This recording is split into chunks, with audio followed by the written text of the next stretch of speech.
Hello, today we are going to see about the Unit 3 continuation optical sources and detectors. Depletion layer photocurrent.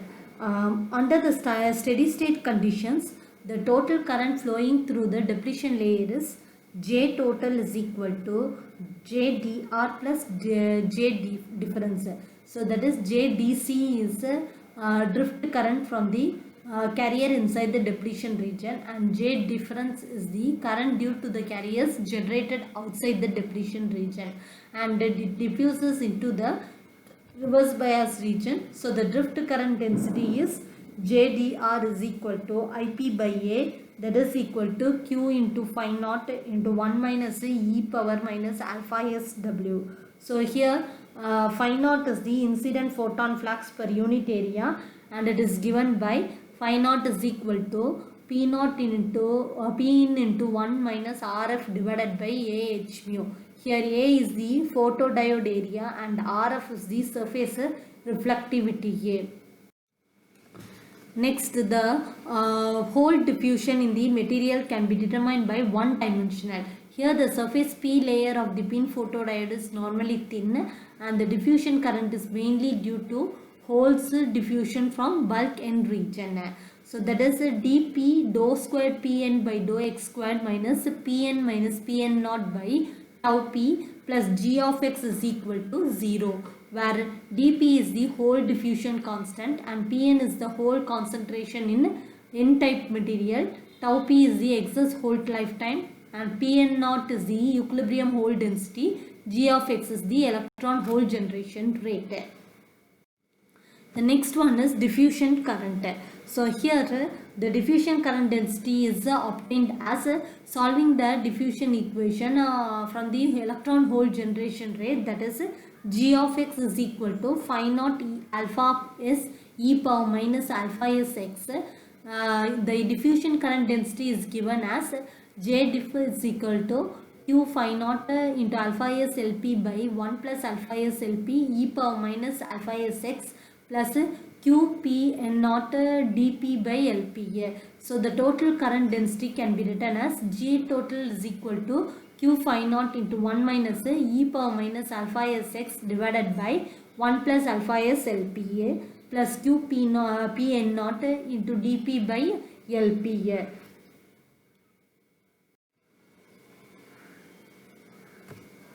Next one is response time. So the response time is the response time of the photodiode together with its output circuit mainly depends on following three factors. They are transit time of the photocarriers within the depletion region. The next one is diffusion time of the photocarriers generated outside the depletion region. And the third one is RC time constant of the photodiode, and it is associated with the circuit.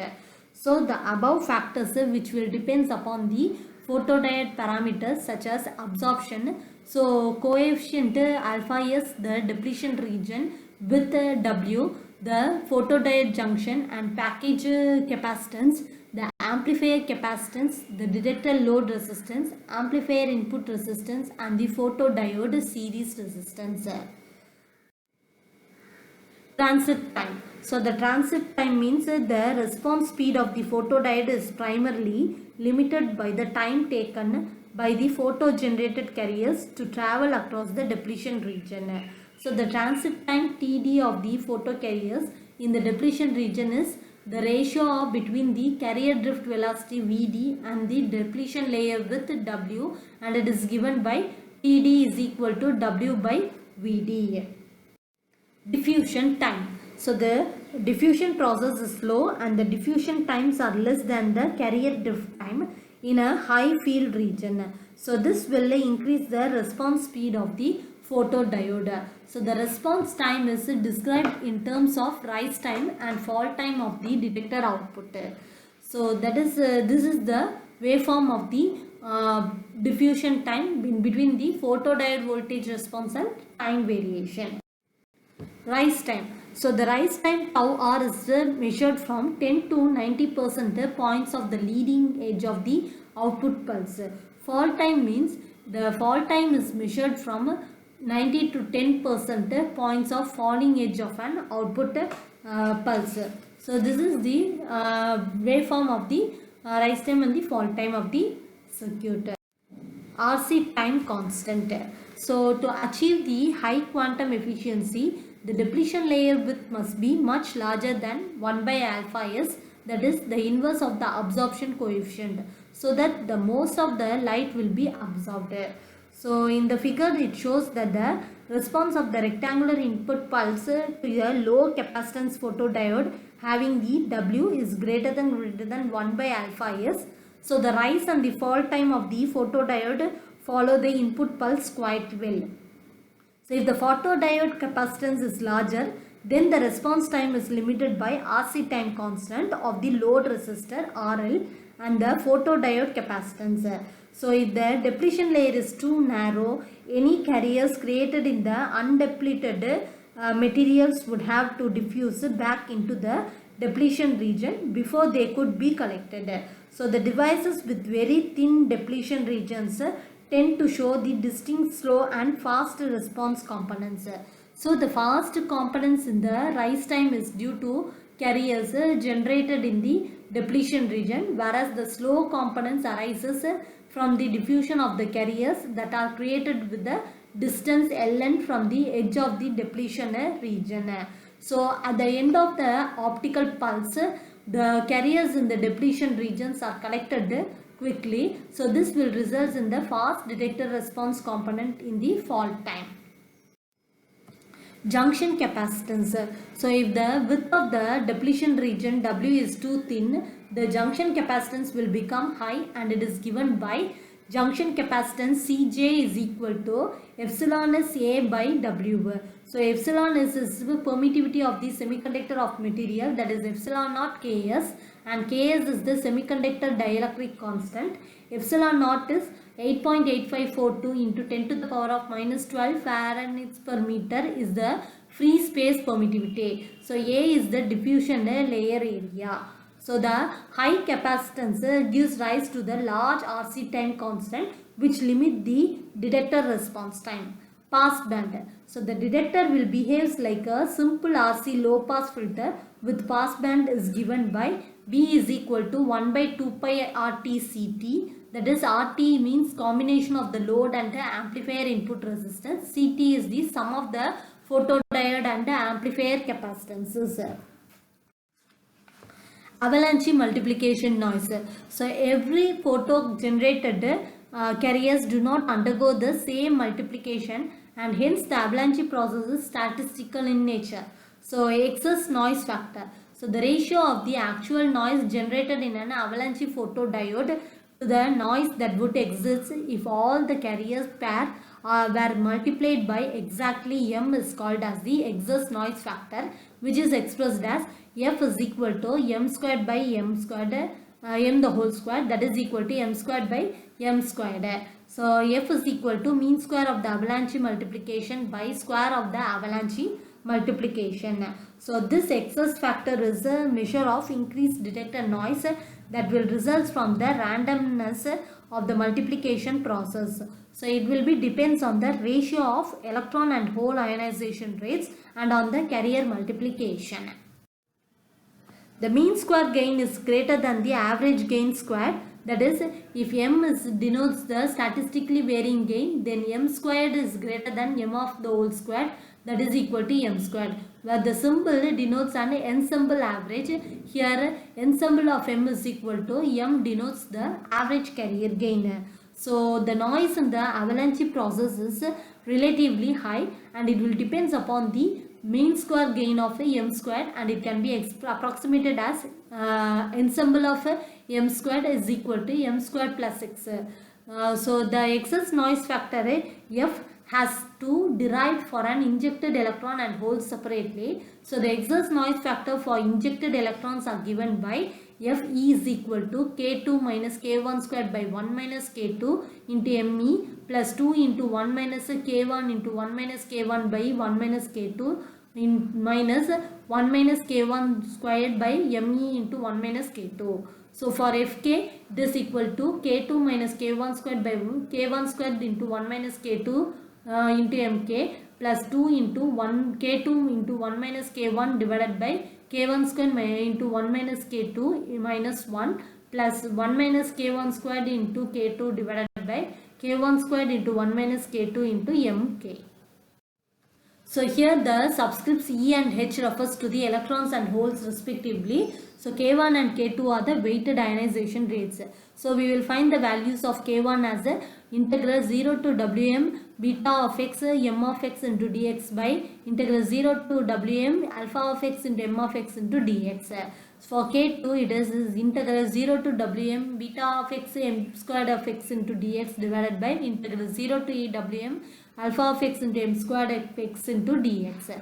Here alpha of x and beta of x are the electrons and the hole ionization rates respectively. So normally to the first approximation K1 and K2 do not change much with the variations in gain and can be considered as a constant and equal. That is Fe is equal to Me into 1 minus K efficient into 1 minus 1 by Me the whole square, and Me into 1 minus K efficient into 1 plus 1 by Me squared minus 2 by Me, and Me is into 1 minus 1 plus 1 by Me squared minus 2 by Me minus K efficient by Me squared plus 2K efficient by Me.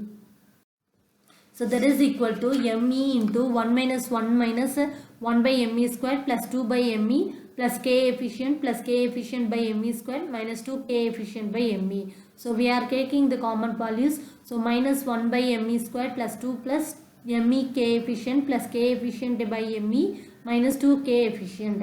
So taking the common value of Me K efficient, we will get 2 minus 2K efficient minus 1 by Me plus K efficient by Me. So that is F is equal to Me K efficient plus 2 minus 1 by Me into 1 minus K efficient. So that is Me is K efficient plus 2 into 1 minus K efficient minus 1 by Me into 1 minus K efficient. So this equations for electron injections and for hole injections is Fh is equal to Mh into 1 minus 1 divided by K dash efficiency into 1 minus 1 by Mn the whole square. That is Mh into 1 minus 1 divided by K dash efficiency into 1 plus 1 by Mh squared minus 2 by Mh.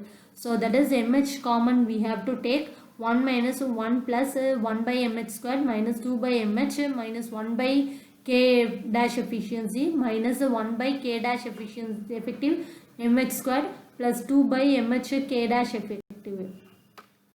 So then we will get Mh into 1 minus 1 by Mh squared plus 2 by Mh plus 1 by K dash effective plus 1 by K dash effective Mh squared minus 2 by Mh K dash effective. So that is minus 1 by Mh plus 2 plus Mh by K dash effective plus 1 divided by K dash effective Mh minus 2 by K dash effective. That is Mh by K dash effective plus 2 minus 2 by K dash effective minus 1 by Mh plus 1 by K dash effective Mh.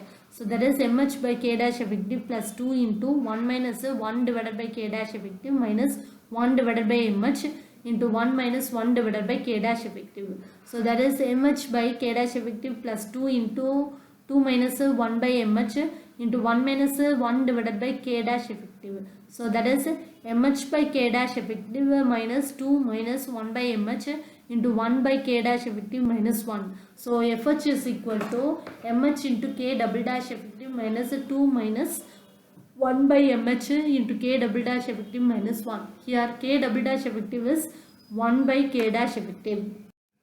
The effective ionization rates are K effective is equal to K2 minus K1 squared by 1 minus K2, that is equal to K2, and K dash effective is equal to K effective by K1 squared, that is equal to K2 by K1 squared. So the excess noise factor can be approximated as F is equal to M power X. For silicon, X is equal to 0.3, indium gallium arsenide X is equal to 0.7, and germanium is X equal to 1.0. So in the temperature effect on a avalanche gain. So the gain mechanism of the avalanche photodiode is very temperature sensitive because of the temperature dependence of electrons and hole ionization rates. So this temperature dependence is particularly critical at the high bias voltage, where the small changes in temperature can cause the large variations in gain. So for example, if the operating temperature will decreases and the applied bias voltage is kept constant, the ionization rates for electrons and holes will increase and the avalanche gain also increases. So to maintain the constant gain, the temperature will changes. So the electric field in the multiplying region of the PN junction must be changed. So this will require the receiver incorporate a compensation circuit which will adjust the applied bias voltage on the photodetector when the temperature changes.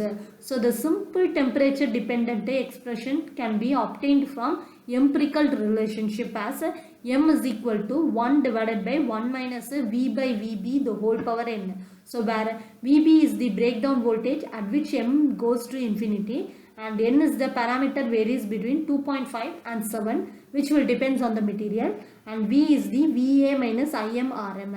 Here VA is the reverse bias voltage applied to the detector, and IM is the multiplied photocurrent, and RM is the combination of the photodiode series resistance and the detector load resistance. So the temperature dependence of the avalanche gain can be approximated by the equation. We will get n of t is equal to n of t naught into 1 plus b into t minus t naught. Thank you.